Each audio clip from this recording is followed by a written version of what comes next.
Today's Father's Day. And with Dieter's unexpected absence and my unexpected attendance today, I decided to go back in my vault of talks and find one for this special day. And as I read over it, this particular talk, I realized it was just a great one to bring back out for Father's Day. So, did you know that we have had a special day to celebrate fathers since the Middle Ages in Catholic Europe? And it was observed back then as the feast of Saint Joseph. As you think of Jesus' father was Joseph, so it was the feast of Saint Joseph. And the origins of our current, the way we do it here in the United States, dates back to the early 1900s. We've been acknowledging fathers on this third Sunday of June. And it's a day to honor fathers and fatherhood and paternal bonds and the influences and sharing wisdom that the fathers in our lives have done in our society. And so this morning I want us to kind of pause and honor the father and father figures who have been on this life journey with you. So here's what I believe. My deeply held belief is that we were born to the exact father who could perfectly set us up for our lives as our souls designed them to unfold. Really, that's truly my belief. I think we were all born to the exact father we were supposed to be born to. And I talked about this a little bit in my newsletter this week. I don't know if y'all read my newsletters. I just write them. Y'all read them, whatever. I write them. So I talked about it a little bit, but my relationship with my dad was very different and more difficult than my relationship with my mom. And I know for many of you, maybe just the opposite, because parents play such a unique role in our lives, right? And they often set up things that we will work to evolve from and heal from and learn from for the rest of our lives, right? Do you find that to be true? Yes. Yeah. So the other day, I caught this brief segment of an interview between David Letterman and Miley Cyrus, the musician Miley Cyrus. And just a segment of it. I didn't watch the whole thing, but he asked her, he said, Miley, was your dad your hero? And her dad is the musician Billy Ray Cyrus. And so was he your hero? And Miley paused for a second and she said, no, my mother is my hero.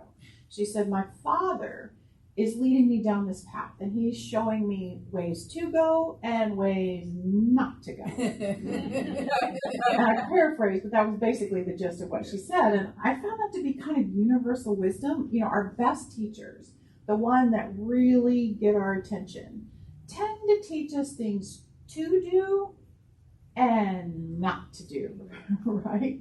And my dad did the same thing. So he taught me the way to go on so many things, and he taught me the way not to go on so many things. So this morning, I thought I would kind of cull through the experiences I had with my father and share some of the wisdom that I learned in my father's house. And while it might be interesting to listen to what I learned from my father, I think it's very important that you be thinking about the things that you learned as well. So I wish I could stand here. I wish I could stand here and tell you with joy that my father imparted great spiritual wisdom to me. But since I can't do that, I will stand here and tell you with much chagrin that my father taught me great spiritual wisdom. So first, a little background. Okay, so my father was a very complex person, as most people are.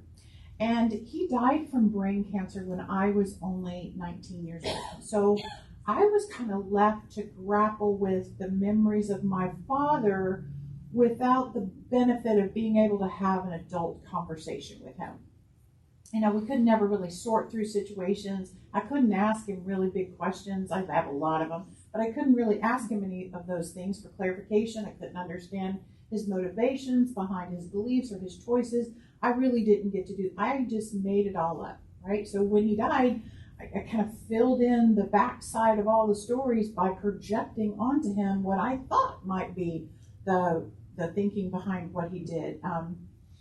But I would have to spend the rest of my life kind of re-examining the stories I told myself about him and figure out what was really probably more true than what I had made up at the time. So my dad was a devoutly religious man. He was a God-fearing, fundamental, Pentecostal kind of preacher, very, very centered in God. He was also a rageaholic. I use that word rageaholic because from an early age, I actually despised him. And I resisted his influence, and I kind of kept my distance from him. I know that he deeply loved me. I do not doubt that. I know he loved me, and he wanted me to love him in return. But for me, in my kind of adolescent craziness, that was just not an option. It wasn't an option. He was a control freak, and I did not want to be controlled. And as you can imagine, there were many episodes between us, right? So how could wisdom surface from all of that chaos and dysfunction? So to be honest, some of the wisdom that I learned from my father was through his spoken word. He was a great teacher, actually. And some of it was through my observation of his choices and his actions and his priorities. And just like Miley Cyrus, on some subjects, I decided as an adult to align myself with my father. And on others, I found myself doing just the exact opposite of what he would have done because I learned from his missteps and the consequences of his choices. I could see he chose this and this is what happened. And I'm like, no, that doesn't work for me. But either way, he was one of the greatest teachers in the 19 short years that I had him. And also in the many, many years since his death. And one of the most important pieces of wisdom that came from my father was to look at everything in life through a spiritual lens. And while his understanding of God was really, really different than mine is today, he still modeled the truth that we are here on this earth to be a vessel for life and love or God to express through us. He really got that. He understood that. And I could share many things with you, and over the years I probably will share more stories about him. But I want to tell you a story that I have told before, but I find to be quite remarkable all these years later because it illustrates a piece of spiritual wisdom and truth so well, and all of this came from my father. So I spent my youngest years out west in Utah, where I was born, and then we went from Utah to California to Colorado, and I spent a whole lot of years from age 7 to 12. 5 very important years in your life, by the way, from 7 to 12. We lived in this little town called Fort Morgan, Colorado, and it's a town out on the eastern plains outside of the urban area of Colorado. And this little town was kind of like Mayberry. It was like a perfect little town. And matter of fact, it was just featured on Hometown Makeover on HGTV. If you care to see what Fort Morgan, Colorado is like, you can go watch that show. That's where I grew up. It was this little solid town, and it had many opportunities for me as a young girl. I took piano lessons, and I played the clarinet in the band because pretty much everybody in that, growing up in that town, that's the town where big band director and composer, whatever, Glenn Miller went to high school in Fort Morgan, Colorado. So it was a band, everything. And I was involved in Girl Scouts, and I was involved in this like nature club where we went hiking and into the Rocky Mountains, and I just loved it there. And my best friend Joan, she lived exactly 1 block away. I lived at 517. She lived at 417 Maple Street. Literally, truly like a Mayberry little thing. And we literally played hide and seek with all the neighbor kids and everything. It sounds too good to be true, I know, but it really was true. It was an amazingly great place to live. And suddenly, at age 12, at the beginning of 7th grade, my father announced that we were moving to Florida. So his father had died, and when he went home to his father's funeral, he met up with my uncle, who was running this fundamentalist church organization, and he offered my father a spot to be a preacher in a rural town in North Florida. And by Thanksgiving of that year, we had packed up and we were leaving behind the life that I loved so very much. And I felt like I lost everything. We sold our beautiful piano. There was a little farewell party for me at the Girl Scouts, I remember my friends Joan and Audrey and Susie, we were like writing our addresses in our little address book so that we could become pen pals. And I let excitement kind of carry me down the highway to Florida, but it really didn't last very long. And as only a 12-year-old can be, I was miserable. I was miserable. I missed everything about my life in Colorado, and our new home was awful.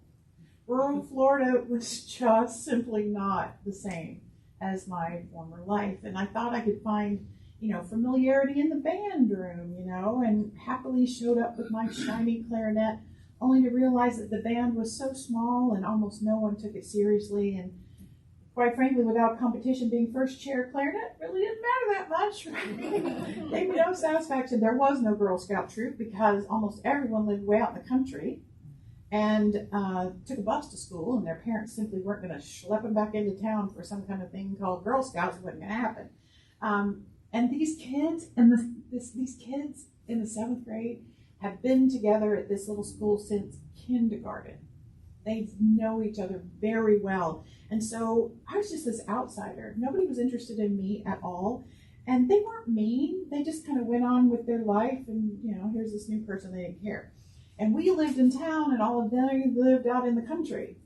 So I was different. And being different at age 12 is not what you want to be. And I begged my parents, please, please, please let me go back to Colorado. I could live with Audrey or Joan or Susie, or their parents would let me. I know they would. Just please let me go back.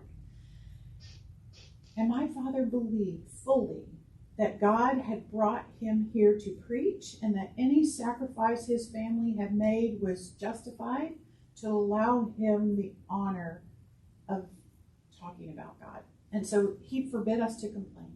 You are not complaining. And any display of dissatisfaction was met with, you go to your room until you can be happy, and then you can come back out. Right? No expression of emotion was allowed. And so one day, several months into our move, I was horribly depressed, and I just needed to cry. I just needed to cry. Probably quite dramatically, as most 12-year-olds can cry. And so I was looking for a safe place to do that, out of the earshot of my dad, right? And I crawled into the back seat of our car, and I laid down, and I just let myself cry and cry and cry. And I actually cried myself to sleep. And I stayed out there for several hours. And I'm sure my family was looking for me. I don't know, but I'm sure they were. And to my horror, my father is the person who found me. And I thought I was going to be in such big trouble because I was not happy at all. And instead of it being horrible, he shocked me. And he actually climbed into the front seat, and he turned around to talk to me. And he asked me what was wrong, and I just very bravely but tentatively described the hell that I was living after having left my life. And he said something to me that I would never forget. He said this. He said, "You just wait." He said, "God will give you more friends than you can name or count. You can have faith in that." And then he made me get out of the car and go in and eat dinner, and we never spoke of it again. So my life in Trenton, Florida just went on. And I did eventually make some friends, and my class, there were only 68 of them, so I could name all of them. I could probably still name them all today. And over time, I dropped out of band. Band was just pointless for me at that point. It just wasn't a good experience. And I found my niche in this vocational education club called Future Homemakers of America. Does anybody know Future Homemakers? Oh, good. So I'm not a weirdo again. Okay. So I started going to these local and these district and these state meetings with this group. And by the 9th grade, I was holding local offices of leadership. And by the 11th grade, I was serving as the state vice president of FHA, and I crisscrossed the state of Florida talking at high schools. And then my senior year of high school, I was the national vice president of that organization. I traveled all over the United States doing leadership talks and all of that kind of stuff. Come by this honestly, right? I've been doing it my whole life. But in the spring of 1982, at the state FHA meeting in Orlando, I was asked to give a farewell address because I had been a leader in the organization for several years, and they wanted me to give a farewell address. And there were hundreds and hundreds of people in this banquet hall, this big room, and from all over the state. And every single one of those people knew who I was. Like, I would get on an elevator and they would be like, that I was one of the leaders. I was in a uniform and they knew who I was. And I gave my speech and I received a standing ovation after my speech. And afterwards, I took this seat at a long table where the podium was, and then there was a long table. And I was up there with all the state leaders. And so I took my seat. And shortly into the meal, a waiter brought me a note. And although, unfortunately, I no longer have the note, it read something like this. It said, "I told you on that day, long ago, as you cried in the car, that you would have more friends than you could name or count. Look around you. Your mom and I are so proud of you tonight, Dad." Somehow, my parents were in the back of the room. Now, they never traveled with me, but I guess my advisors may have told them, "You might want to be there tonight, for her." And it was difficult for them to travel because my father was already starting to have seizures for his brain cancer, and he would be gone only like 20 months later. So as I said earlier, I resented my father so much, and we seldom had positive interactions. But that evening, he touched me, and over time, I didn't know I was going to do that. Over time, this one evening would kind of touch me and inform me mightily. Because you see, he had spoken powerful words over my life that day, all those years ago. I don't know if they were prophetic words. I don't know if he could see something. Or if they were simply creative word seeds that he kind of planted into my unconscious. I don't know. But either way, he held on to those beliefs, those words. He held them all those years. Obviously, he held them if he wrote them down later. And they manifested as my experience. And through that series of events, I learned some very big wisdom from my dad. The power of your spoken word. Now, you see, what I believe is that he made a decision over my life that day. He called forth a blessing for me, for his child, in honor of what he knew and could see was a sacrifice that I made for him. I don't know who put those there, so I'm glad they're there. He claimed a good for me. And I realized, looking back, that he spoke those words on the faith in God, the God of his understanding, that my life would be blessed.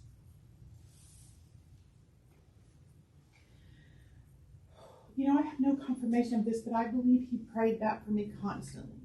He prayed for me and wanted me to be okay and wanted my well-being. That's what he wanted.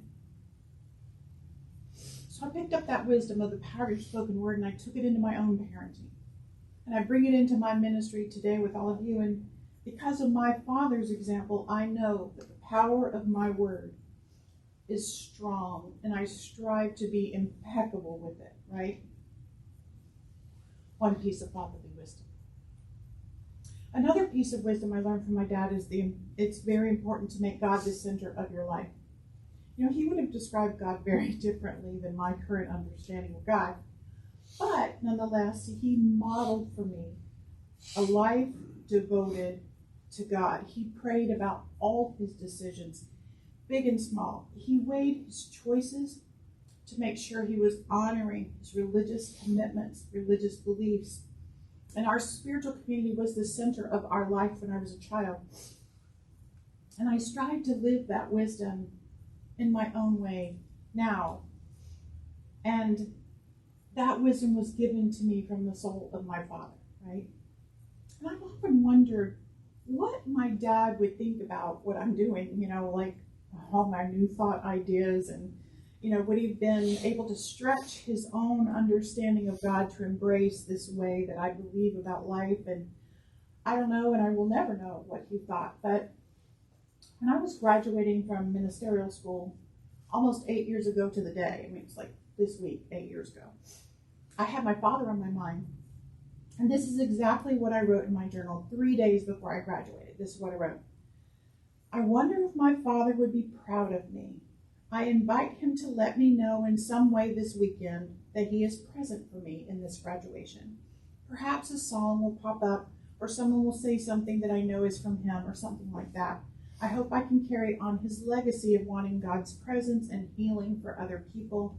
I wish I could talk to him about his motivation for being a minister. That's what I wrote in my journal. And I never mentioned this to anyone else, just my own little journaling moment. But when I was standing in the foyer of Mile High Church in Denver after the graduation ceremony, everyone was coming up and hugging me. I had the cap and gown and all that stuff on. And my mother came up and she put her arms around me and she whispered in my ear, "Your father would be very proud of you." And I think that is true. I think it's true that in his ongoing expression of life energy as a soul, beyond the expression of being my father, he's just pure love now. And he showers that love in my direction. I believe that. So thank you for letting me share a little bit about my father today. And I'm sure you'll get to know him better as we continue to talk about him over time. But the lesson this morning is bigger than my story. The lesson this morning is to invite you to step into the faith that your father was perfect for you, no matter what your experience was. We each have a father story, don't we? And that story continues to influence and impact our lives to this day. And part of our life work is to make peace and find the wisdom in all of our relationships. Because, as I said Wednesday night, the quality of our life depends on the quality of our relationships. And the quality of our relationships is determined by the quality of our relationship with ourselves. And the quality of our relationship with ourselves is determined by the quality of our relationship with God itself, or our soul. And as we look at our relationships, we tell stories about them. And those stories become the flavor of our life. So, the Bible says to honor thy father, and I invite you to find a way to do that. Find a way. Even if it takes, like me, years of therapy and practitioner work and prayer and journaling and retelling my stories, do it. Find a way to make peace there, because fathers are such an important role in our lives. And I honor the fathers that are a part of our community. We have some really cool fathers in our community. Just think about it for a second. There's Keith, there's Rich, there's Jim and Tony and Dieter and George and Diego long distance. And if I missed anybody, I apologize. I don't know everybody's journey, but I'm going to let them in your mind stand in proxy of all the fathers in the world. Let them hold the energy of father for all of us today, those fathers that are amongst us in our community, because I bless those fathers. I see them. I honor them for the fathers that they are, and I hope their Father's Day is just beautiful today. And I invite you to join with me in a prayer for fathers. So I recognize in this room the powerful energy that I call God, the energy of love, the energy of wisdom, the energy of wholeness, the energy of perfection. And I know that those qualities that I just said were qualities of God, or qualities of me in my life. And I also know they're the qualities of each and every human being that ever walked this planet, including my father, including each person's father in this room. Each father that we interact with, the energy of father within all of us. And I honor that, and I call forth a blessing on the fathers of the world today. I call forth a peace in their hearts, courage in their decision making, love in their relationships. For I know that is the truth of their existence, no matter where they are or what they're doing, they are loved. So I release this, I let go. Happy Father's Day. And so it is. So it is.